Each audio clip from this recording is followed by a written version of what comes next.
Hi, everyone. Welcome to Great and Good News today. As you can tell, I am going solo today. Jeff will not be here today or Tuesday. So, with me on Tuesday will be Sammy. Looking forward to that. There's a lot to talk about. I always say that. Before we get going, I want to tell you how much we appreciate you being here. And it means a lot to us. We're just two guys, three guys actually, that put a lot of effort into this. And we're not trying to set the world on fire or become some superstars or whatever out there. Our motives are simply to have a good, healthy conversation and to keep you informed of things that we're learning about. Hey, Terry, welcome, bud. Uh, and so we appreciate you being here, and it's heartfelt. We provide a lot more content in addition to this show on our Substack platform, which is go to substack.com, search Good and Good News. You'll find us there for $5 a month. You'll get two emails every week, one on Friday morning early and on Monday morning early, in which you will find columns, Jeff's opinion poems, Sammy's columns on sports. My columns are generally on politics and other cultural things. And then we provide some links that we just think you might find interesting. So check that out for us. $5 a month isn't that much, but it makes a big difference in what we're able to do and provide. So we appreciate you being here. It means a lot to us. So we start out our show now with all three of us, although Jeff isn't here to give his, but uh, we go out and we search for the best, funniest, oddest, weirdest, creepiest, whatever you want to call it, names, actual names of men and or women and not professional athletes, but athletics across the world. So it could be badminton, could be highlight, could be whatever, cricket, all the way to the NFL and others. So we do our little searches and then we share those names with you. And Sammy always starts us off. So Sammy's got a good one today, and he's going to try to impress you with his French. No, South African. Oh, South African. Oh, wow. Yeah, Go for it. All yeah. right. What's your UFC, all right. I think he's middleweight. Drakus Duplessis. Very cool name. I don't think it's weird, but it's one of my I really like. I watched him fight a couple weeks ago. is he good? Oh yeah, it's Say really his good. name again. Drakus Duplessis. That's too funny. Drakus Hey, Tammy, thanks Duplessis. for being here. All right, mine is a little more well, it's as weird. It's a bowler from way back when. I don't even know when he was a professional bowler, but his name is Mike Lemongello. Like So his last name is spelled Lemon Gelllo. Jello. Mike Lemongello. So there you have it for today. We'll have two more come next Tuesday that you can just maybe get a good kick out of. The Rangers are playing a three-game series against the Washington Nationals. They shut them out 5-0 on Tuesday. Tuesday, and I have to say that was a funny post that Sammy showed me because all the talk of Jaden Daniels, the star quarterback at the Washington Commanders, who played at LSU and wore number 5, still I think he still wears number 5 with Yeah, he does. Washington. Yeah, was upset because they gave number 5 at LSU to another guy, and so there are all these memes about Jaden Daniels, people having to get approval for using a 5 or whatever, and the Rangers did that. What did they? Yeah, because we on Tuesday we won 5-0, and Yeah. they posted a picture of it, and the caption was, "We hope Jaden Daniels is okay with this." And then there's a lot of people doing it. I mean, Yeah. five below did it. They went to 4.99 Oh, below that's in too respect funny. of. The Yeah, retail. they posted a picture. That's pretty funny. I love the creativity. So the Rangers, but then the Rangers lost last night 6-0. Yeah, So those two games are explicitly the example of why I find them so frustrating. yeah, One I night it's can't. 5-0, they win. The next night they lose 6-0, and it just keeps going. And right now they're a little under 500. And thankfully, the only reason I'm interested in the Rangers right now is because they play in a division where 500 puts you in the lead of the Hmm. division, which is pretty sad. Let's see. The Cowboys play Arizona Saturday night. Oh, they do. Yep. Uh, at Arizona, their final preseason game is a week from Saturday against the. Do you remember? I don't remember, but I don't I know if will it's say the I'm so Raiders. glad that it's 3 weeks instead of 4. I'm Yeah, so it ready, drags man. it out. So, look, a week from Saturday is Yeah. when the NCAA starts. Ooh. or a week from Thursday tonight, maybe. Oh, And there's a geez. game tonight. I forget who's playing though. Las Vegas against I don't know, somebody, but there are two Football? games tonight. Football? Football, Oh, yeah, wow. NFL. And Oh, then yeah, that's right. Mavs, nothing really to report there, right, Sam? Or the No, Stars. nope. Okay. Cooper is there's been some videos about him working out. Dude looks real good. Who? So yeah, Who? Cooper. Flag, Yeah. yeah. Before we get into the depth of all this stuff we've got to talk about, I do want to make mention on a local basis that we lost our longtime county treasurer, Cheryl Chambers, suddenly and certainly sadly on Tuesday during the day. She had a doctor's visit and it the worst happened. And so I found Cheryl over all these years, having worked with her, sat in civic organizations with her, maybe some boards, if I can't really remember, but I had enough interaction with Cheryl and knew her well enough to know that they don't come any better than Cheryl Chambers. So to her family, to her friends in the county, to her friends personally, we offer our condolences and certainly will miss Cheryl a lot. And so just I guess it's an opportunity to say life is so fragile and that Cheryl went in for a simple procedure and didn't come home. So just want to bring that to your attention. Terry says the Cowboys are going to go into the Super Bowl. We got us a defense now. I, All right, Terry, you I jumped mean, on that bandwagon. I've written about it. I Yeah, think yeah. this last column was mainly focused about the defense, but I've written about it before. I really think that. I mean, I'm excited. Yeah, so We on have a great Saturday you can defense. check out Sammy's column. Sammy's column will run in the sun like all of our columns do. The ones that, well, not mine, but Sammy's runs on Wednesday in print and then on digital platforms on Saturday every week. So you'll be able to see his column this Saturday, and it's about the defense. Yeah, Yeah, it's solely about the defense, and then once we get into the more coming weeks, I'll have more stuff to dig into. But yeah. Sammy is a very good writer, and we're going to be extending his talent more and more.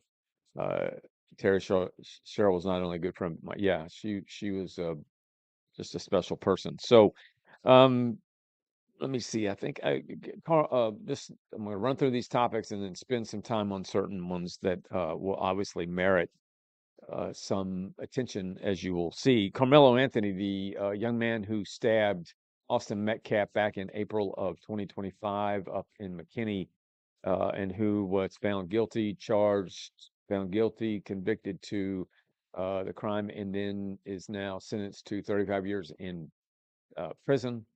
The judge that managed that case or oversaw that case came out recently and said, "quote I think the jury got it right." As a result of him saying that, the powers that be at B um, said that they didn't think he could continue to oversee the continuing issues related to the case, and they've changed judges. So the new judge only has a matter of a few days before the claim is by the defense that the prior judge was biased and made some mistakes and blah blah blah blah, didn't get a fair trial, blah blah blah blah.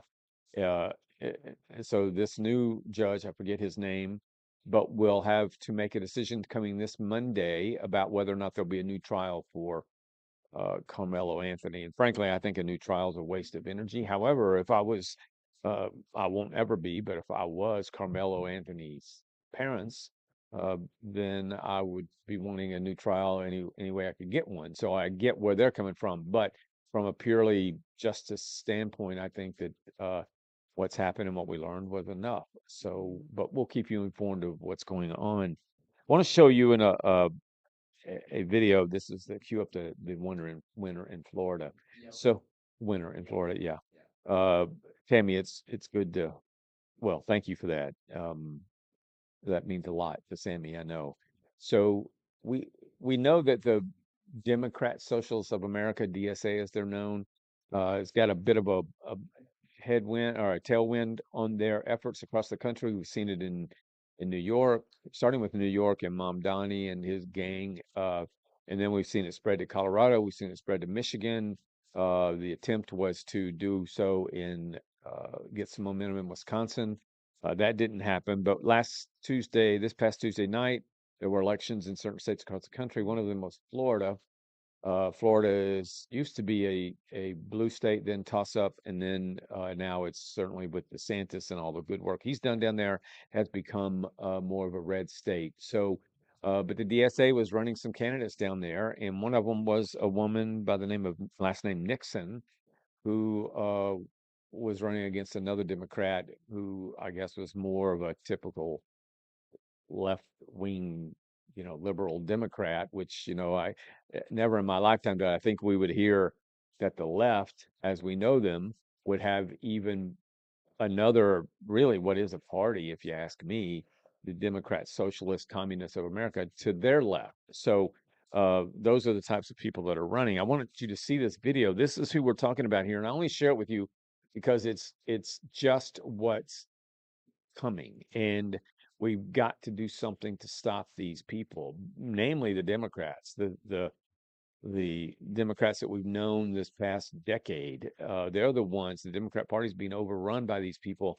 And yet the Democrat Party, as it is, doesn't know how to push back and win. So it's really the Democrats' issue. But these people, like this lady you're about to see, is going to be in the general election come November, and the Republicans will do what the Democrats can't seem to do. But this is an example of how she behaves, what she believes, and her motivations. Play it, Sam. I will not allow you to destroy our democracy. That is a violation of the Constitution. It is. It's a violation of the Constitution. I'm out of order, but y'all are doing illegal things to the state of Georgia. It is out of order. It is out of order. It is out of order. It is out of order. You are violating the Constitution. You are violating the Constitution. What's her first name, Sam? Angie. So check out Angie Nixon. That's her not long ago in the State House there in Tallahassee, Florida, expressing her opinions or her views. I don't know any setting in which that kind of nonsense will be effective or even accepted. Obviously, she didn't think beforehand that that would be used as she moves forward in as a way of showing how just radical and unhinged she is. But when you listen to her talk, that's the thing about most of these people is that they are articulate in expressing crazy, ridiculous, absurd ideas, getting rid of police, getting rid of prisons, getting rid of borders, so on and so forth. And now they're starting to, with their ability to articulate, they're trying to say, well, we really didn't mean that. And in her case, she'll say, well, I don't want to get rid of prisons. I just want to get rid of for-profit prisons. Well, get rid of any attempt to get rid of any prison that is housing inmates, prisoners who are rightfully there is a mistake, obviously. Terry Terry said he couldn't hear her. Yeah, it just she was just screaming. That's shrills. That's what I call it. But if you just Google her and listen to an interview, she will talk about the things that they espouse and want to do. And don't I say to people, I really to my friends here that are Democrats. I mean, there are some friends here of mine that are Democrats. Matter of fact, that I consider the uh, chair of the Democrat Party here uh, a friend. And frankly, I think she's smart. I think she's wise. I think she wants good things. She and I have opposite worldviews. I get emails from people all the time that are known Democrats here, and I have a healthy exchange with them. But we want different things. But we're able to articulate and talk about that. But the minute they start talking about getting rid of prisons and borders, then we're going to have, then I will classify them as unhinged. Um, and so, but you listen to Angie Nixon, you listen to Abdul El Said, you listen to Mom Donnie and the others, they are articulate. I would just say to you, don't get caught up in that articulation. Listen to what they are actually espousing. They are crazy. Their ideas are crazy. And somebody might say, well, you shouldn't call them crazy. Well, maybe that's true, but their ideas are crazy. When they act like this, they're crazy. And so we've got to be aware. The closest one or the closest type that we have here in the state of Texas is, well, we had what's her name? Jazzy. Jasmine Crockett. She's now, as you can see, if you ever doubted that if the media makes you, the media can break you, that philosophy, consider how little you hear from Jasmine Crockett now, how little she's used by the left-wing media. Um, as a useful idiot. Just think of that. You don't see her much anymore. She's still in office. She will be until January the 1st or December the 31st. But they don't use her anymore because she's not of any value to them. In her place are people like Angie Nixon and Mamdani and El Said and James Tallarico, he's affectionately known around these parts as James Talafrico. James Tallarico is truly an unhinged, unstable guy. And he could sit right here and have a healthy conversation in terms of just being able to express his opinions and his ideas. And he would try to back them up, but they are so refutable, first of all. Secondly, they're just, you've heard them, unhinged. God is non binary. There are six genders. There are, uh, he daydreams about transgender children, that kind of thing. And I, we're not on the scale yet of being able to. I mean, we locally we will have people in here that you deserve and need to hear from, and we'll have healthy conversations. But from those like Tallarico, he's welcome to come here anytime, but I doubt that he will. But if he does, we would certainly handle it in ways that the mainstream media on the left would never handle it, and that is really test him on what it is he has to say. God's non-binary. When we speak to him as Father, and six genders. I mean, it's just absurd. So I wanted to share with you that's happening in Florida. Now, the real test will be when all these people come up, uh, run in November when they have to run against a Republican. We don't have any, as in our world on the conservative side, we don't have any whack jobs, as I might call them, on the right that are going to run against these people. We have stable, many of them incumbents who are clear, as effective, if not more effective, when it comes to articulating their viewpoints, conservative viewpoints. All this stuff will come to, the real test will be in November. So we'll see how that all develops. But that's the person in Florida that you ought to keep your eye on. Um, want to talk. I'm going to have two local issues that are of real importance that I want to talk to you about, but I'm going to do that in just a second. I want to go through these other things that I have here. I was listening to a report last night that said Dr. Fauci, and I use the term doctor lightly in this case. I think he's lost all credibility and all of the right, I guess you could say, to be called a doctor. In no way do I consider him a doctor. But do you know we've now got his diary, we've now got his cell phone. America can hear and read it for themselves. Each of us can. But do you know that there were numerous attempts during the Biden administration to, from those on the right, to get the same things, and the Biden administration covered that up and kept it off limits for any public exposure. Now, that may not surprise you, doesn't surprise me, but it just makes me wonder why anybody would say to about the Biden administration that there was anything ethical about that administration. Whether it's finding cocaine in the White House that they wouldn't tell us whose it was, we can probably guess. To Biden's inability to carry on a conversation, his mental uh, disabilities. That was all supposedly kept from us. Certainly was attempted to be kept from us by the left wing media.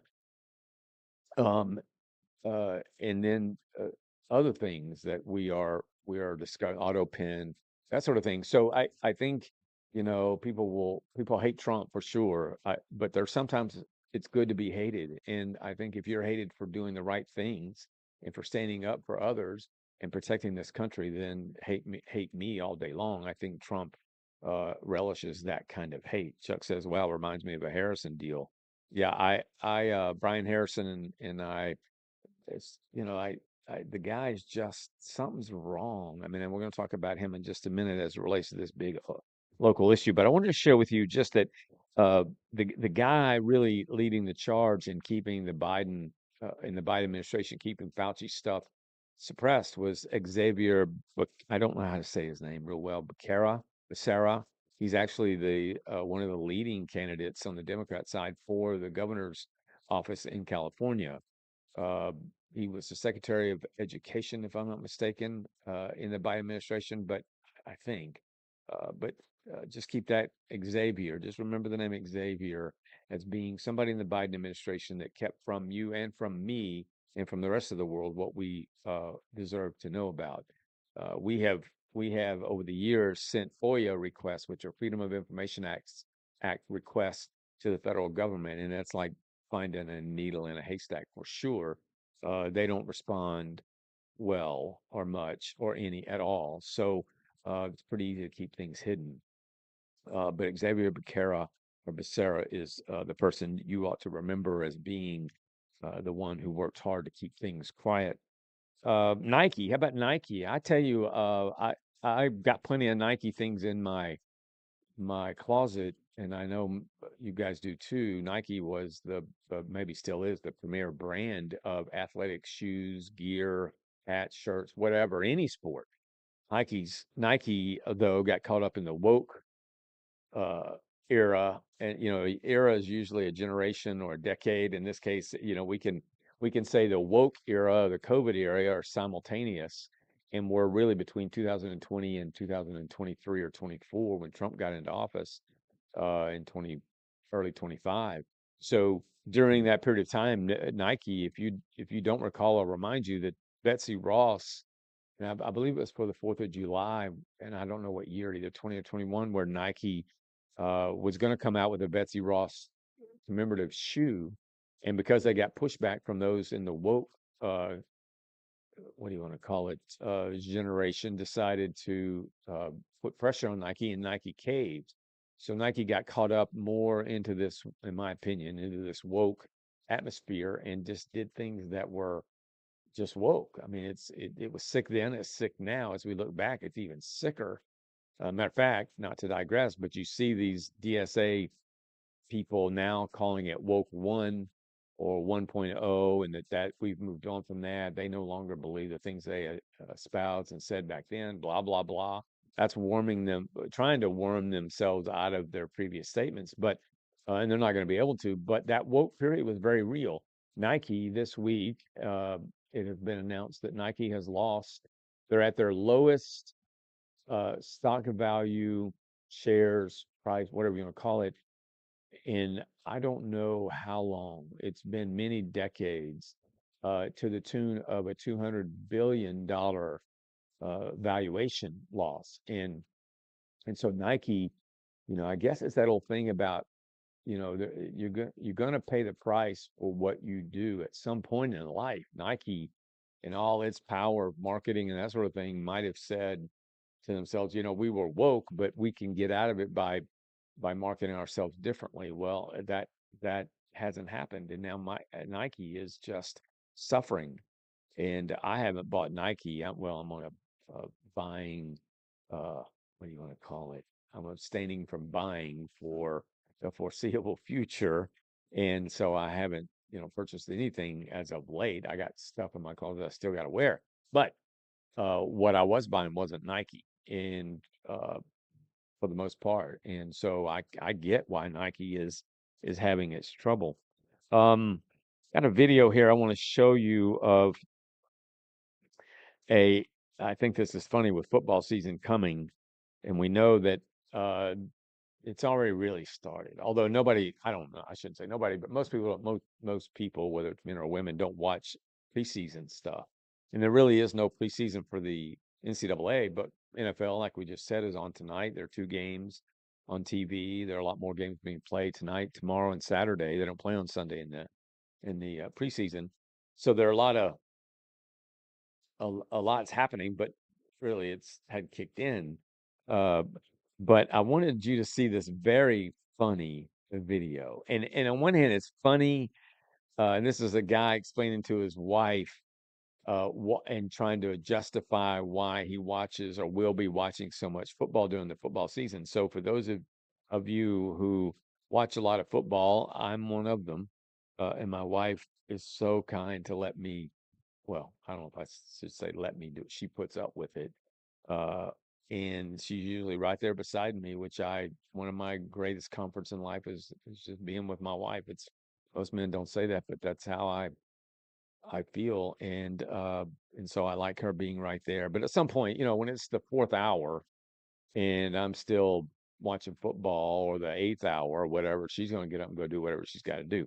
Check this guy out. Explain to his wife why he is actually not as addicted as she is to her things, uh, uh, uh, with respect to his love for football. Listen to this. I call it the football mathematician.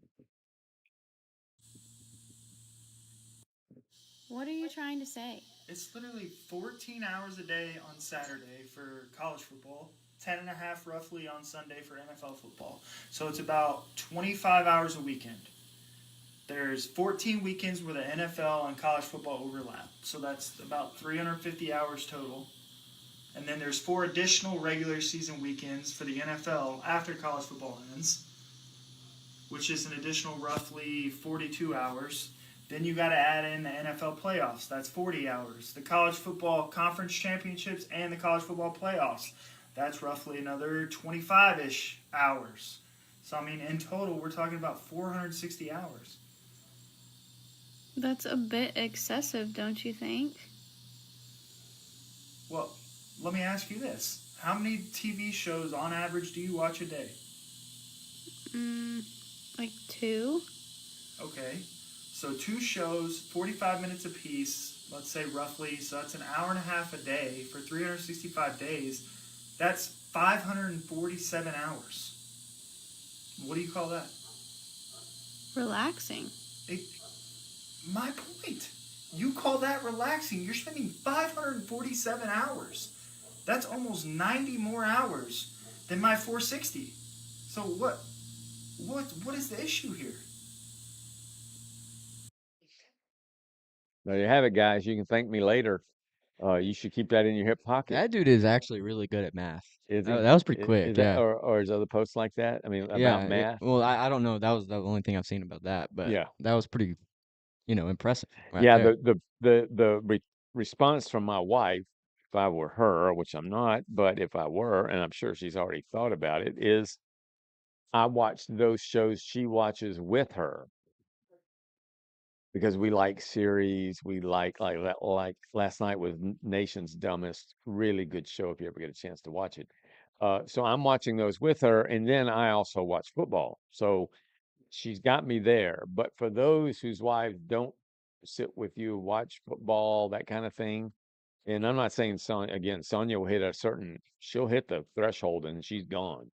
But he basically says to those who are out there watching their show, let's do the analyzing here and figure out who's actually watching more of what they want to watch in a marriage than the other. So I give him credit. He did a pretty good job there. So we better keep that handy. Um, these are my tarnations. I want to share with you Mariners. So the Seattle Mariners, Sam, if you can cue that video up.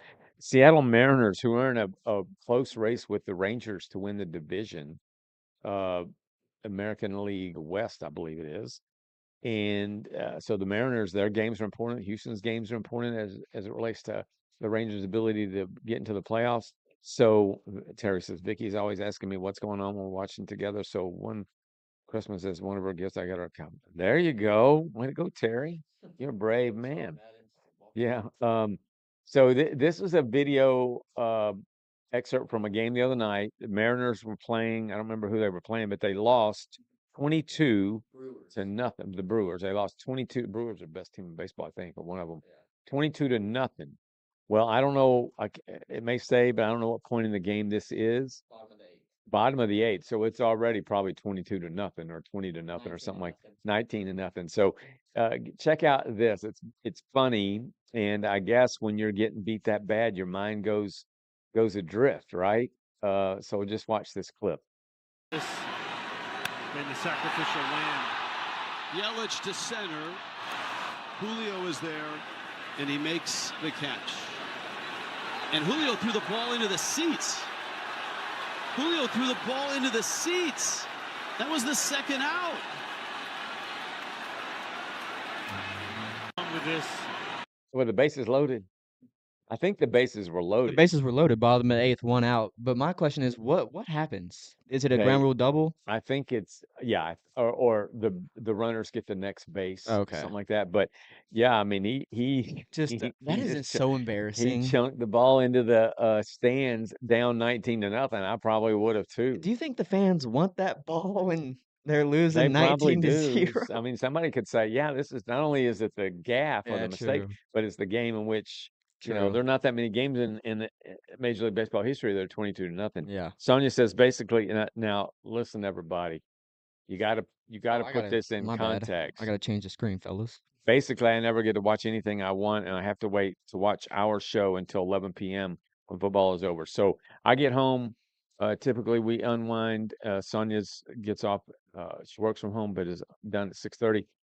We unwind by watching Jeopardy because it's our show to learn new things. We love that. Then Sonia is a savant when it comes to uh, Wheel of Fortune. So I watch Sonia as much as I do the show, but Sonia is brilliant at it. So uh, we watch Wheel of Fortune, and then comes Jesse Waters, which we like. We think he's a little goofy, but we like him most. We learn the most from him that we're able to then go and make sure he gave us the facts and that sort of thing. And then Sonia gets a bath every night at the same time. And then when she's out of the bath, we're watching the shows that in some cases, picked. She picked the show the other day that almost sent me into a Caesar state. It was so bad. But uh, we watch we watch it until midnight. I will say it takes an Oscar to get my dad to like a movie. The movie has to be perfection Yeah, it's for got to my be dad. good. That's what a movie's supposed to be. It has to be perfection. Well, anyway, so when you hear Sonya try to defend herself, it's and I haven't watched an athletic game, a full one, in many, many, many, many months. Uh, so I just say, Sonya, watch that video again. Um, Chuck says, Sonya, you shouldn't let's go. Hey, excuse me, you're being a home wrecker there, Chucky. Um, Old Todd. and it's Sonya Kennedy knows the feeling because Sammy's worse than I am. No. Sammy What? makes I have to tell my own son at least Where did Kennedy come in this? every other day, do not force Kennedy to Oh, watch okay. something she doesn't want to watch because Sammy, we talk every night. We see each other every day, but we talk every night. And Sammy's watching UFC, On a Tuesday. Little Brother or Big Big Brother. Brother, And Kennedy loves that and she show. loves that. But I'm like, Sammy, do not force Kennedy. Or Sammy's watching basketball that has no bearing on Summer League anything. basketball. Summer league basketball. Kennedy watched all the Summer League games, and she watched probably 78 out of the 82 Mavs games last season. She put up with you. That's what she did. Yeah. So anyway, just we gotta keep that Yeah, video we do. handy. I do, especially. All right. So but I thought you'd enjoy that clip of Julio Rodriguez, who's one of their best players. So I think you guys know that politics has turned politics is no longer just something we can say, oh, it's not in our lives, it's over there. When I was growing up, although I've always been politically interested and I kept up with things like Sammy, we saw a video the other day where we were kidding Sammy about young people being asked who is the vice president, who's the secretary of state, what states border California, who how many justices are on the Supreme Court, so on and so forth. I could have answered them all when I was Sammy's age. Sammy maybe answered one, and so that's a problem. But these days, the reason it's a problem is because now we don't have any choice in our lives but to have something politically related to deal with. It's such now that our lives are integrated with politics and and if you want to try to get away from it, you're gonna wake up one day and have somebody like a Tallarico in office or one of these wackos in office, and you're gonna wonder, well, what happened to the prisons or what happened to the borders? We got open borders again, and people are gonna say, what is going on? And so I advocate everybody knowing as much as you can about what's going on in your city, in your state, in your county, and in your country. I don't recommend that you just hang out in an echo chamber that tells you only what it is you want to hear, that you really try to understand what's going on out there, because more and more every day that comes is a day in which uh, the shifts in our culture and society, in governance, will impact you, and you should know what's going on. And ultimately, you got to go out and vote. So, politics and politicians are a I know this sounds strange, but look, I'm wearing a strange shirt and a hat with a heart on it. So I told Sonny this morning people are gonna wonder about me. But anyway, you have to get out and vote. You have to stand up against these people. We just wrote a column yesterday about locally about a commissioner who was arrested in June the 11th for allegedly shoplifting at Walmart. He was on video. He was given a second chance to make it right. He didn't. He did the same thing over again in that setting, and was arrested. He had driven his county provided truck to Walmart. And then I mean that was bad enough. As far as I'm concerned, you should be forced to resign in the way the law is written, that unless you steal $2,500 worth of goods or above, it's considered a misdemeanor, and a misdemeanor doesn't compel or provoke or trigger a resignation. So in this guy's case, he didn't reach the level of $2,500. He sold steaks, uh, tomahawk steaks, and but no sooner had that we dealing with that, then we're told, we learned 2 weeks later, roughly, that he was arrested again because the retailer had discovered more that he had done, and he's allegedly accused of this. Although I don't think Walmart's in the business of just flippantly going around and arrest or having people arrested.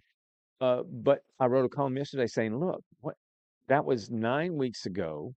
We haven't heard one word from Matthew Zajic, not one word. He's a county commissioner, which means that he's one of four people, five if you count the county judge, four people who spend millions of dollars making sure that the roads and other elements of infrastructure in our county in precincts are taken care of. So this guy does what he does.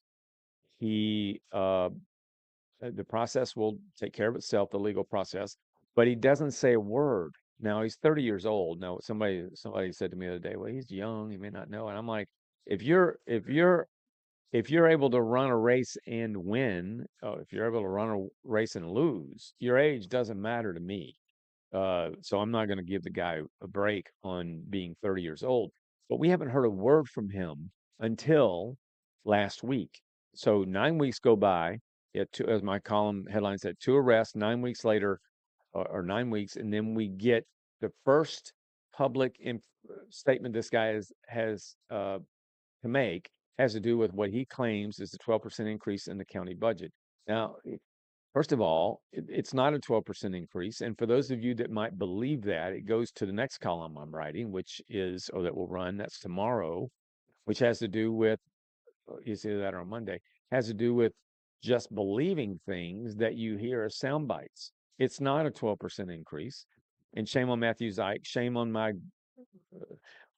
county's favorite goober, and that is Brian Harrison, going around spouting that it's a 12% increase. It's not.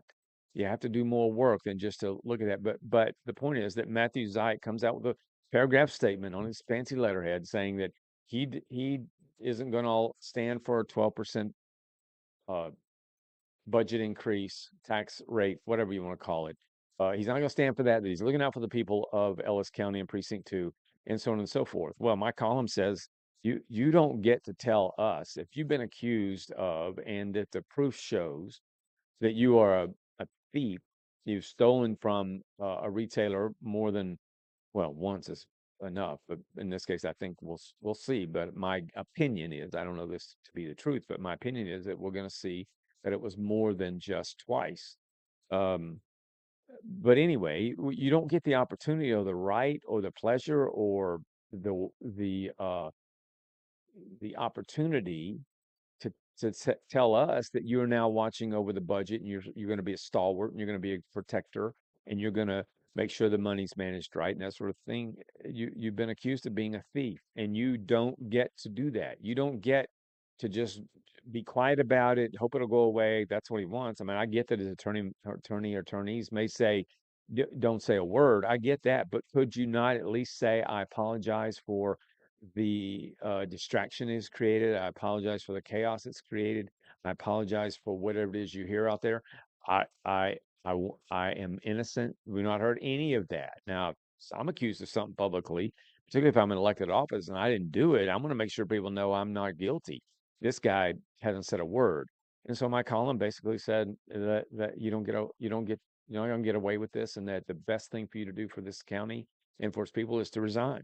And that's what I believe. So, uh, and that's an example of politicians and politics being a critical part of your life and mine. We're talking about a group of commissioners who can impact your life today, just like city council members can make decisions that impact your life today. We read all about national politics and state politics, and those things impact us as well.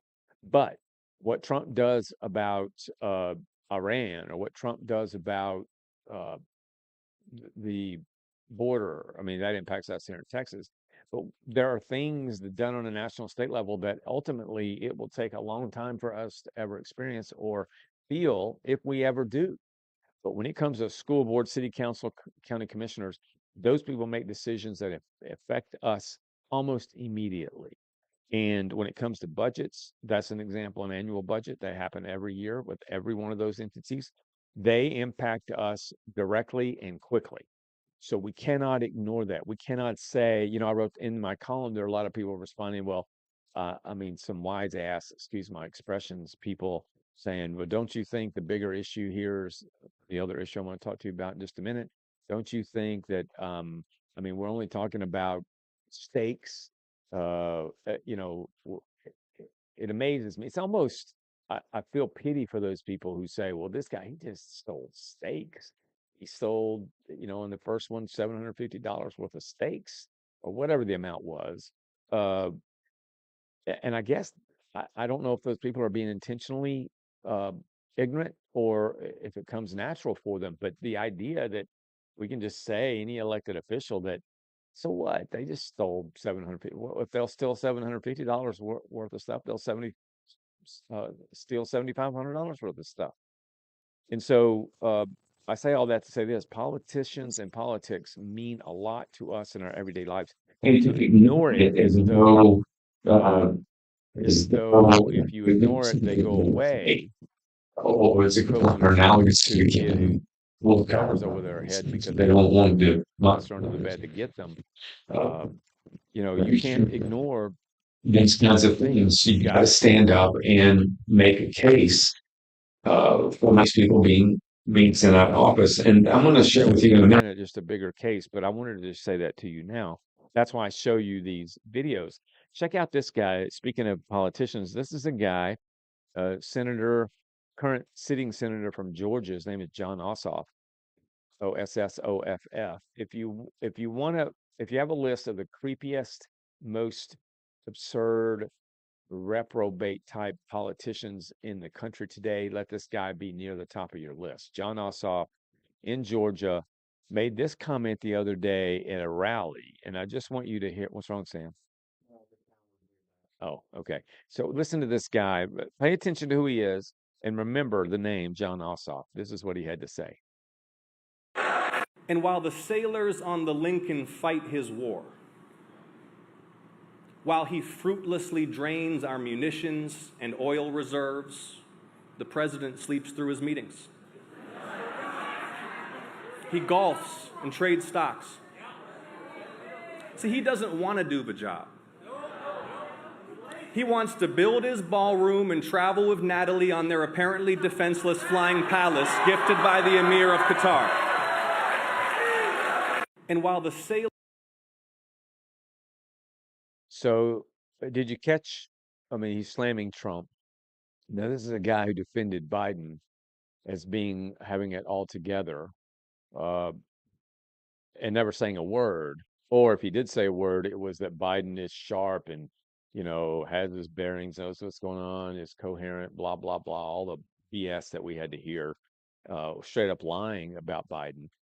He's lying about Trump. So he says Trump sleeps during cabinet meetings and that sort of thing. First of all, Trump has a cabinet meeting, it seems, at least once a week. I don't think Biden had one in years. Um, and I'm not even comparing the two because there is no comparison. But this guy's just going to make stuff up. So he's going to say Trump is all this. Really, I think it's a matter of projection. He's describing Biden, but he's putting Trump in what should be Biden's name. So that's politics. I mean, just you have to understand where it's coming from. But when he said travel with Natalie, if you haven't already heard this story, Natalie is a staffer on in Trump's administration. She's 35 years old. Uh, some men consider her attractive. I don't, that's not that to me isn't the relevant part in terms of how I feel about this. But on Jon Ossoff apparently believes she's attractive and says that Trump is traveling the world with her, with Natalie, and the implication is that Trump has a romantic relationship with Natalie, and that all kinds of nefarious things are going on. Imagine being Natalie. She's just doing her job. I know enough about her to know she's smart. She has a critical role. She is a supporter of Trump, and she works hard for the president and the administration. And this knucklehead running for a reelection out there, what is that noise? Reelection is just running his mouth. And now he's having to deal with blowback from both sides of the aisle, particularly from women saying, "Wait a second, what are you doing here to Natalie? Natalie hasn't done anything. There's no proof. There's even no allegations other than what he just said of Trump having any kind of relationship with any female in his administration. And, and yet this guy gets away with, he tried to get away with it. He's going to pay the price because when it comes time to run in November, you can bet that his Republican opponent's going to come out and say, "Tell us what you think about women. Tell us what proof you have that Trump was spending time romantically with Natalie Harp." Because you had to believe that. You had to have proof of it. Otherwise, you wouldn't have said it. So I want you to just be aware of it. This is why, on a local level, and in some ways a regional level, and in some ways we have some national following, and we share our columns about people like this because they need to be singled out, just like Matthew Zajic needs to be singled out, and you need to know about who they are because again, we're going to have them. What are the top line accusations and comments that you've heard about Paxton, who beat Cornyn recently? Do you believe them? Do you believe them because you read it on Facebook? You read it in the newspaper? You read it because some talking head said it? Uh, do you know if those accusations are true? And maybe they are. Uh, but until we personally and solely ourselves do the investigative work to find out the truth, which you can do, you don't have to work for a media company or be an expert or be an attorney or whatever. You can find out the truth. All it takes is a little bit of effort. But we believe people. You heard people clapping about what Jon Ossoff said about Natalie. People are clapping because they just assume that it's true, and they're going to run with it. So they'll tell the next person, then the next person, then the next person. I think I mentioned time before in one of our shows that there was a guy who walked into a bar one night, and he saw up on the bar table he saw a newspaper, and the headline was "Bad times are coming." Stock market's crashing. Bad times are coming. And so what does he do? He goes and he orders his drinks. He sits down and he's now depressed, and he starts talking with people. Did you know times are coming? We're in trouble. We got to cut back. We got to do that. He gets home. He talks to his wife, and she's wanting to buy this or go do this or have dinner there, have dinner there. And he says, "No, bad times are coming. We can't be doing that. We have to cancel our laundry, our cleaners. We have to cancel our yard service. And so that has a residual impact of people down the line, hurting them." Well, he goes back the week later after being fully immersed in the depression that he finds himself in, and he sees the newspaper sitting there still, and so he decides to go over and look at it a little more closely, and he discovers that it was a paper that the bar had as some kind of relic. and that it was from a decade before. And that's what's happening. Since I could tell you right now what I believe happened with the next story, and the story I'm going to close with, and you, many of you, maybe not you all, because you're a smarter audience, but plenty of people. I could write it in the Sun, put it on our podcast, put it on our other platforms, and say, look, this is who did what the county has now discovered, and you'll run with it. People will run with it, not you. People will run with it. It's sad. So I wanted to share with you that. I also will save this for next Tuesday, but I want to share with you the mayor of Massachusetts who can't speak English. I kid you not. He's a mayor of a city, was elected, and he can't speak English. Um, in Tuesday's court commissioner's court hearing here in Ellis County, Texas, which for those of you outside our market, we're just 30 miles south of downtown Dallas. We can be there. Sometimes we can be in downtown Dallas quicker than we can be on the other side of our own town. Depends on what time of the day. But we have a county judge who in many places is called a county administrator, county executive. Uh, I know him personally, and I respect him, and I like him. John raised his name. He was our mayor at one point. He was our state rep at one point. He was a council person at one point. And now he's serving because of some odd situations that had with the candidates leading up to the election for county judge in November. John was asked to serve on an interim basis till the end of the year, and John has and is doing that. It started back in June, maybe, or May, I think, somewhere along those lines. John is doing a good job, and John is smart. He's an attorney. He knows his numbers. He has been trying to produce a cogent, coherent budget that makes sense for our county. In doing all the legwork, as he reported in the commissioner's court hearing on Tuesday, there's $20 million, roughly, give or take, a few thousand here and there, I guess. $20 million that are unaccounted for in the county, and that they don't know where that money sits. That there was money, $20 million that should have been that was generated into the county. Could have I don't want to act. We're just at the beginning of our investigative part of this, but anyway, the overarching point is that $20 million is missing. So, as I told you, I wrote a column that ran yesterday about Matthew Zajic, which happened in June. People commenting and say, "Well, you're covering this guy stealing steaks when $20 million is missing, and you don't have anything to say about that." My column in our production cycle was already done when this news of the 20 million was brought to brought to light, and so we haven't had we're just now getting into it to discover as many facts as we can. So the two things are separate, but there's nobody is opting to cover one over the other. Both are important issues, and we're going to cover both of them. But there's $20 million missing in Ellis County, and the search is on now to find it and to find out why it's missing. So there's a whole lot of work that has to be put into this, and a lot of open records requests, interviews, discussions that we got to have to be able to tell the story, the truth, and tell it in a coherent way so that everyone understands it. So that's coming for sure. That's coming, and hopefully at some point, maybe the county judge will join me in this on this podcast, and we'll just talk it through. John didn't have anything to do with it. He's the one that's discovered it, and so he will be here to maybe.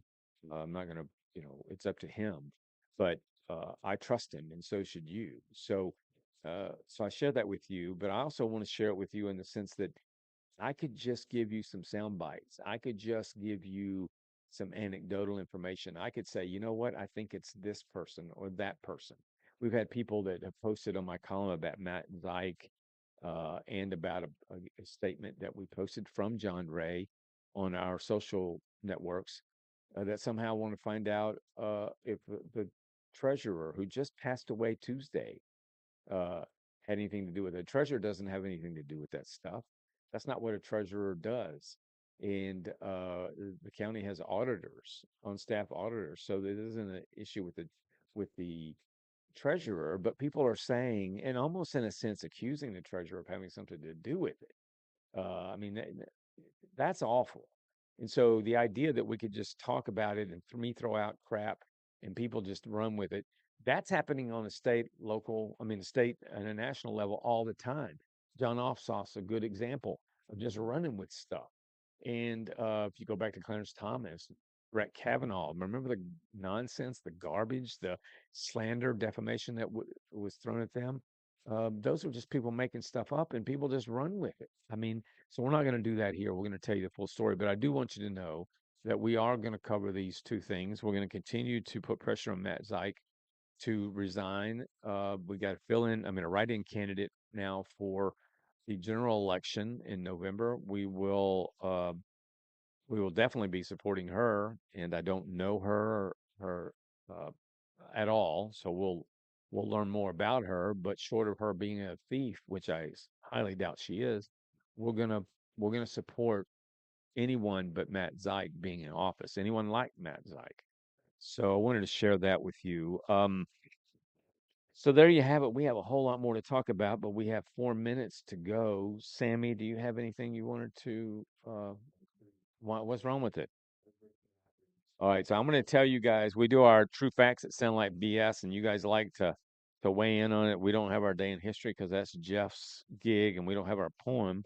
But here's the true or false. Are you ready, Sam? True or false? Despite being a common joke today, Robin in the series Batman and Robin never actually says "Holy blank Batman" because that show that's you talk about what did what was Robin, what was his character?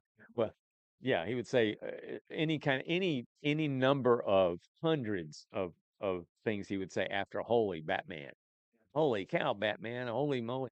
True or false? Despite being a common joke today, Robin never actually says holy blank Batman during any Batman episode. Oh, very good, Sammy. False. The phrase is actually uttered with various words inserted over 300 times. So there you have it. For those of you that uh watched, yeah, Batman. I feel like I kind of feel like I'm dressed like Robin would dress, Rather than red. Yeah. Well, I'm talking about if he were doing a podcast. Anyway, let me see, Patrick Suter. Hey, bud. I don't know what part you're saying true to. Oh, you're saying true to. Patrick's a great guy. You guys, true. Sammy got it right. I see Patrick's name on here, and I just want to mention to the rest of you, Patrick Suter is one of our city council members. If you haven't gotten to meet Travis, oh my gosh, Patrick, you should. Patrick and Chris Wright are two reasons why I have faith in our city government. The other three, Travis Smith, Billy Wallace, the mayor, and Trace Atkins, I have no confidence, no trust. They may be nice people. They may be doing things over the years that are nice, but when it comes down to governing a city and doing the right things, we're now investigating some things that they're doing that need to be blown up. But Patrick Suter and Chris Wright need to be need to stay on council. So Patrick, thank you for being here. He was just in Aruba, so I don't. It must sound like he's back, or he's watching from Aruba. Wouldn't that be cool? Uh, Holy crap, Batman! I got that one right. Hi, Chuck. Yeah, Chuck's. Don't give up your day job, Chuck. Anyway, I think that's it. Our sponsor of Great and Good News is Hoosier Custom Meats. What did I miss something, Sam? Hoosier Custom Meats in Italy, Texas. If you want steaks that you can grill out, if you want bobs, if you want beef jerky, if you want all kinds of different uh, forms and fashions of the meat, go to Hoosier's Custom Meats. They do a great job. They're nice people. They're in Italy, which is about 20 miles south. And I would recommend and encourage you to check them out. We're also going to be giving away state fair tickets. We've also got Scream tickets. I think it's still called Scream. They may have changed that, but for Halloween. So we've got those tickets coming up. But you're welcome, Patrick. Thank you for all you do. Uh, but if you want state fair tickets, be on the show. Come to the show Tuesday. You're going to have to say Roll Tide or something special to be able to be eligible for them. But we have a lot of, we've got a partnership with the state fair, and we have plenty of state fair tickets for you. So thank you for being here today. Please keep Jeff and his wife Rita in your prayers.